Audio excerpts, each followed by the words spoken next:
Halo Tribuners, jumpa bersama saya Geok Mengwan di Tribun Corner. Tribuners, industri kopi Indonesia merupakan salah satu sektor strategis yang memiliki peran penting dalam perekonomian nasional, baik sebagai komoditas perkebunan unggulan, sumber penghidupan jualan petani, maupun penggerak pertumbuhan UMKM dan industri kreatif.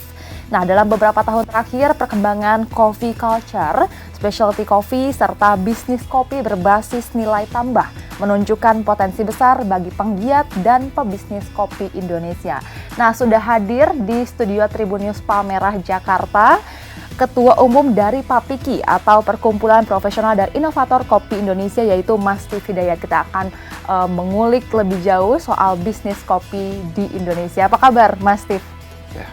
Sehat, agak luar biasa. Sudah ngopi pagi ini pasti ya, Mas ya? Sedikit loh ngopinya.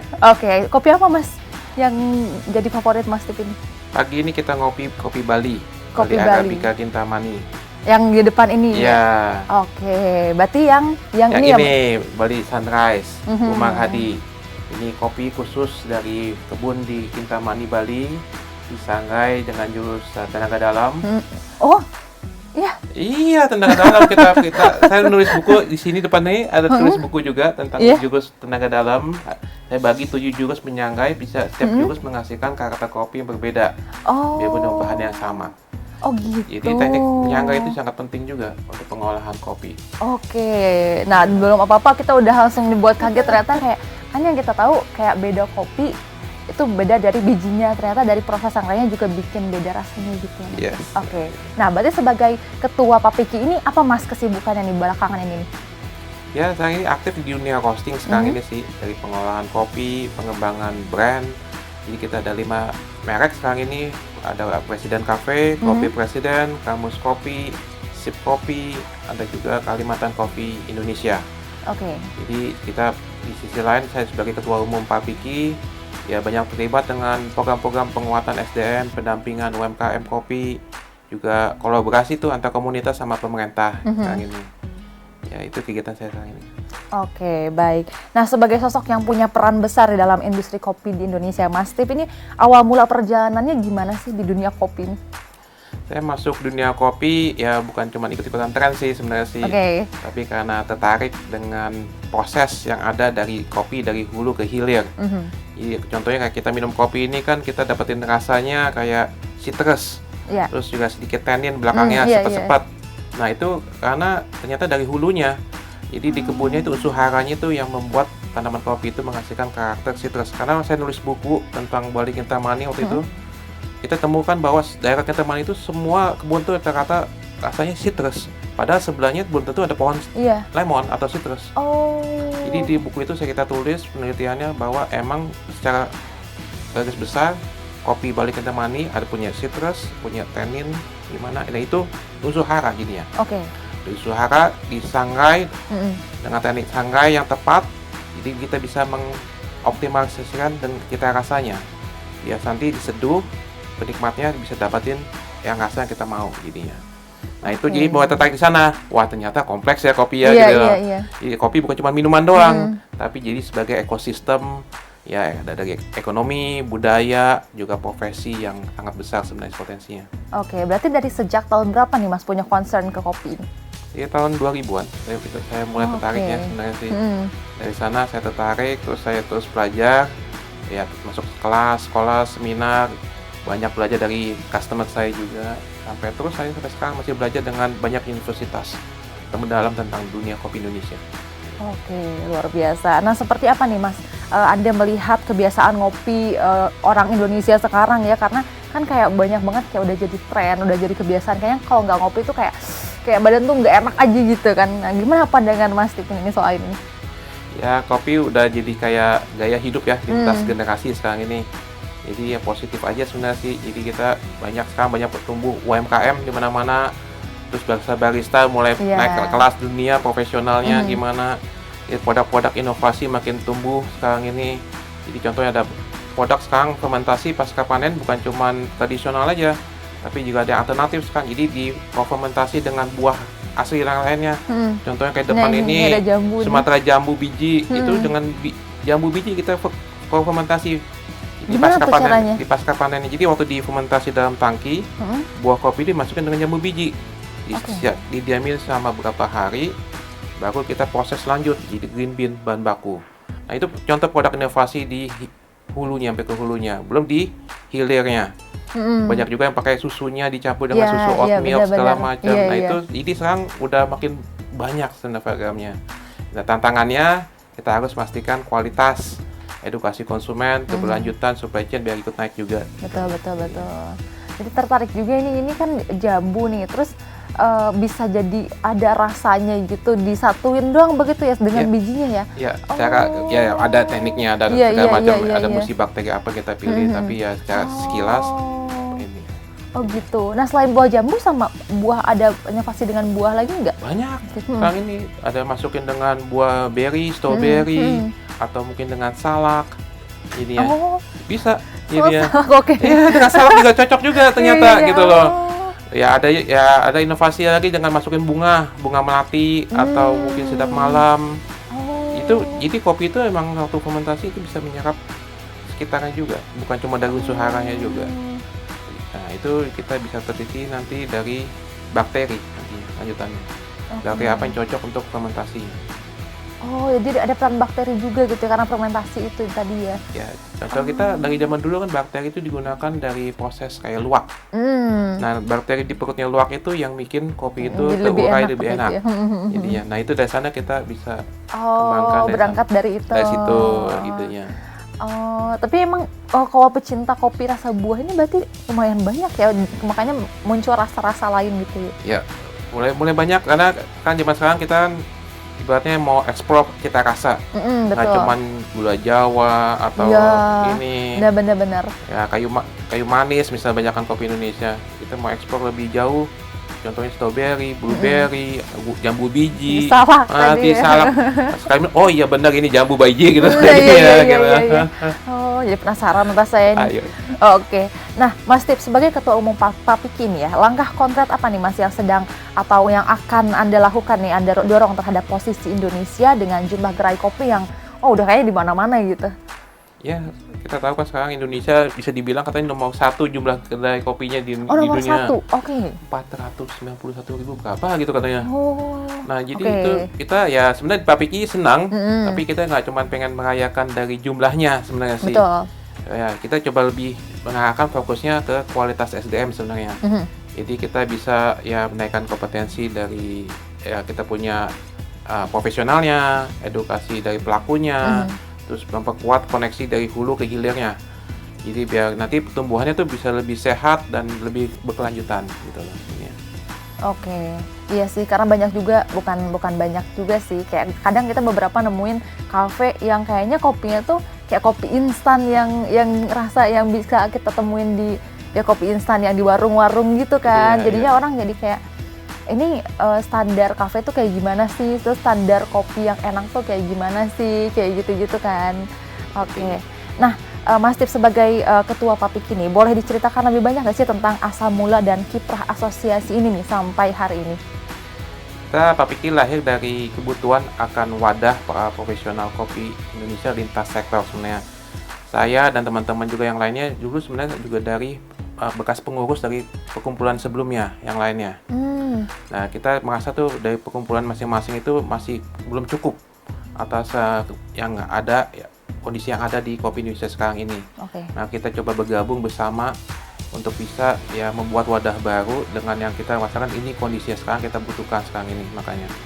Jadi kita menyatukan pelaku industri ya bukan cuma dari pelaku industri tapi juga dari sektor inovasi juga, para trainer itu juga sebenarnya juga termasuk pelaku UMKM hingga praktisi hulu agar kita bisa ya sama-sama tumbuh bersama lah gitu istilahnya. Gitu loh, itu yang kita buka Papiki makanya. Oke, berarti Papiki ini dimulai dari sejak tahun? Dimulai tahun kemarin sebenarnya sih. Baru setahun usianya. Nah, kita terus bertumbuh sekarang ini dengan beragam program. Kita punya 4 bidang fokus sekarang ini. Bidang pendidikan, perdagangan, inovasi, sama sosial. Jadi kita masing-masing kita ada ketuanya dan kita coba dari sana kita coba menyelesaikan, memberikan alternatif solusi untuk kondisi yang sekarang, dan juga memberikan pandangan ke masa depan bagaimana untuk generasi berikutnya. Oke, karena emang di era banyaknya penikmat kopi, pelaku bisnis kopi gitu ya, petani kopi juga, kayaknya emang perlu asosiasi ini. Apalagi tadi 400.000 gerai kopi gitu ya. Emang harus ada asosiasi seperti ini. Berarti sejauh ini berapa anggota, Mas Steve? Ya, sekarang ini kita baru dapat 200, bisa dibilang. Baru dapat 200 tahun tuh kayak, oke, banyak ya. Kita udah gabung, masih baru, kita masih newborn, istilahnya. Nah, kita melangkah ini disambut baik dengan teman-teman. Jadi 200 anggota kami ini kita coba mengadakan kegiatan dan terus maju bersama. Jadi. Oke, berarti itu se-Indonesia? Ya, kita satu Indonesia dari Gayo sampai Wamena. Oh, base-nya di Jakarta? Base-nya di Bandung. Oh, di Bandung. Kami di Bandung. Nah, masing-masing itu ya aktivitasnya beragam kota kan. Ada juga yang di Solok, ada juga yang di Bali, ada di mana-mana Sulawesi. Ya. Tapi kita tahu komunikasi ya di masa teknologi. Betul. Zoom apa gimana kan. Jarak bukan jadi masalah. Iya. Betul. Nah, yang sudah dilakukan Pak Piki berarti sejauh ini dalam kontribusinya buat industri kopi ini apa, Mas Tip? Ya, kita aktif di penguatan SDM. Ya, terus pelatihan kita adakan, kayak kita buka kelas contohnya, buka kelas tentang barista, tentang roasting, atau tentang ya perkebunan, pasca panen. Juga kita adain pendampingan bisnis kopi. Jadi petani yang mau buka kebun kopinya yang lebih up to date sekarang itu bagaimana lebih produktif. Nah, kita dampingi. Contohnya ada petani di Solok gitu, baru ini dia kebun pribadi 2 hektar, dia mau bangun kebunnya yang lebih baik, bagaimana dari awal gitu, kita dampingi jadinya.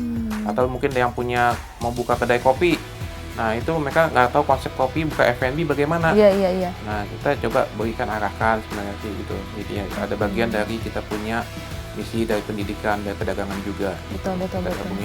Kita edukasi kualitas standar kopi kayak gimana, karena standar kopi ini di Indonesia punya standar SNI sekarang ini. Banyak kan nggak tahu kan tentang SNI, padahal itu 2017 ya standar SNI-nya.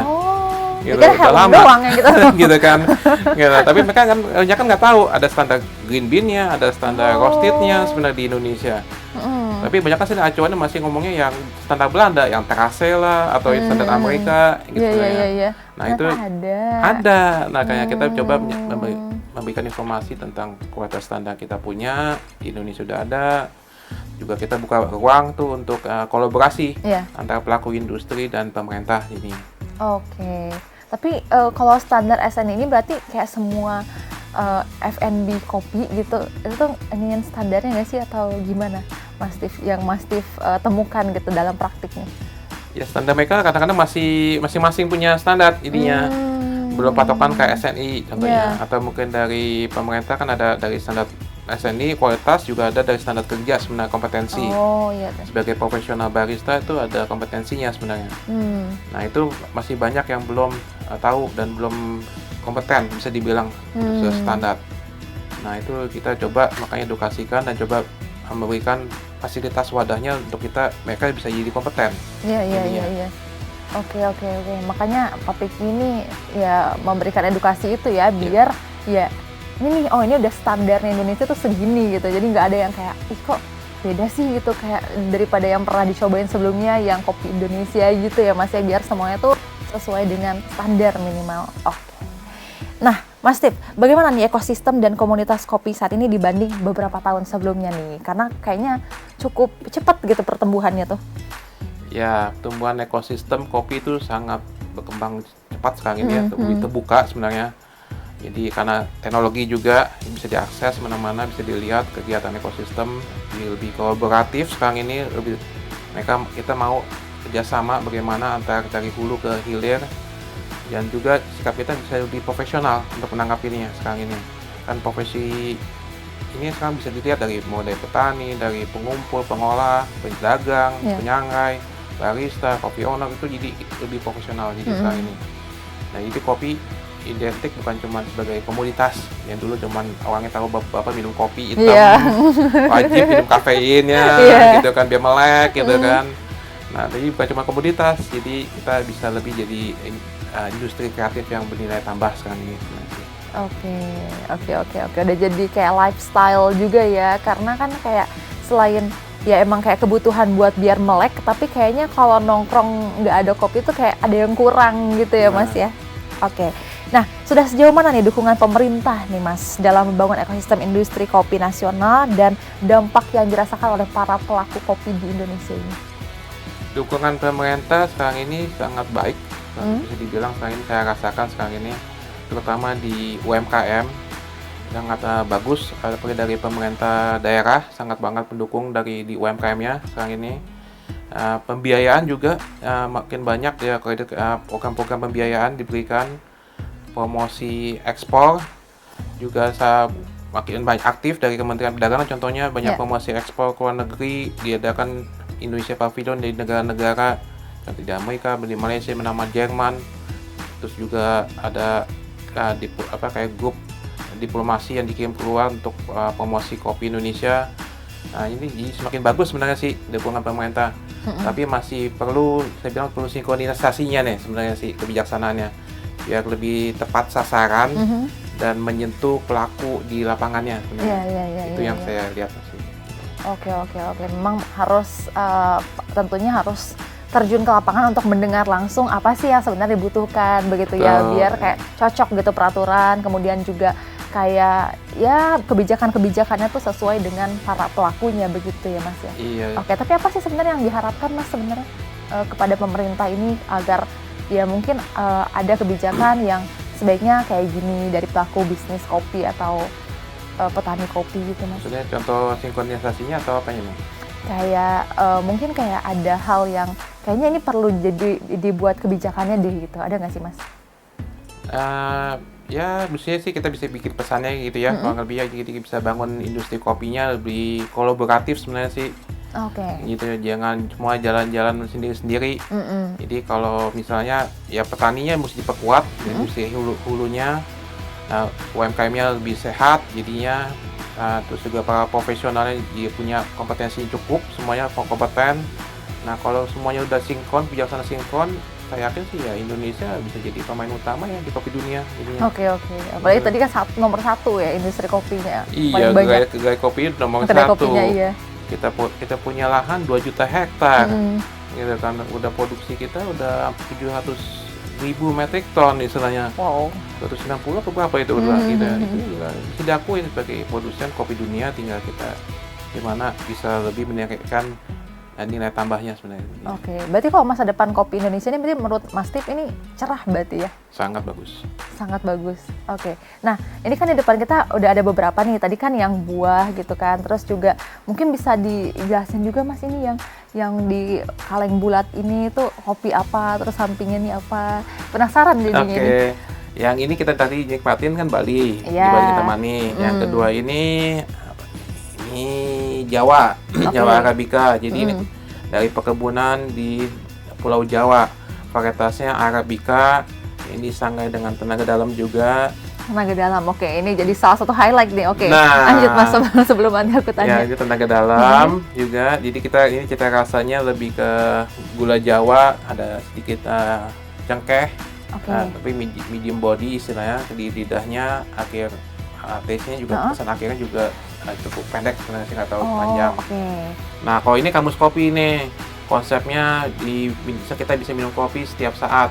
Ada Kamus Kopi pagi, siang, masuk petang kita.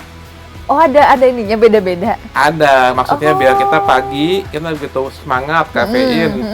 Saya sarankan minum Robusta karena kafeinnya lebih tinggi kadarnya. Nah, kalau petang gitu kita yang mau habis kerja, mau sedikit lebih melek, ya kita jangan terlalu melek juga, kita bikin jadi blend antara Robusta sama Arabica, kita gabungin. Oh, itu siang. Di siang. Di petangnya lebih santai nih. Kita mau relax, mau yang lebih dengan keluarga, sama teman-teman, ya kita saranin Arabica itu cukup. Oh, gitu. Karena Arabica kita nikmatin rasa buahnya, rasa ininya. Akhirnya lebih santai. Makanya namanya Kamus, karena emang ada kayak ininya gitu ya, kayak bukan peraturan ya, kayak kamusnya gitu. Kamus Kopi ini berdasarkan buku yang saya tulis juga. Nah, ini nih, ada 2 ini nih. Nah, ini kita belum bahas juga nih. Ya, Kamus Kopi berdasarkan dari buku yang saya tulis pertama kali itu tahun 2018 yang Kamus Kopi ini. Jadi sebagai panduan tentang kopi Indonesia 8 daerah penghasil kopi, varietas kopi, peralatan A to Z, makanya saya bilang kamus. Oh, ini buku kopi Indonesia, saya bilang buku kopi Indonesia pertama di Indonesia sebenarnya.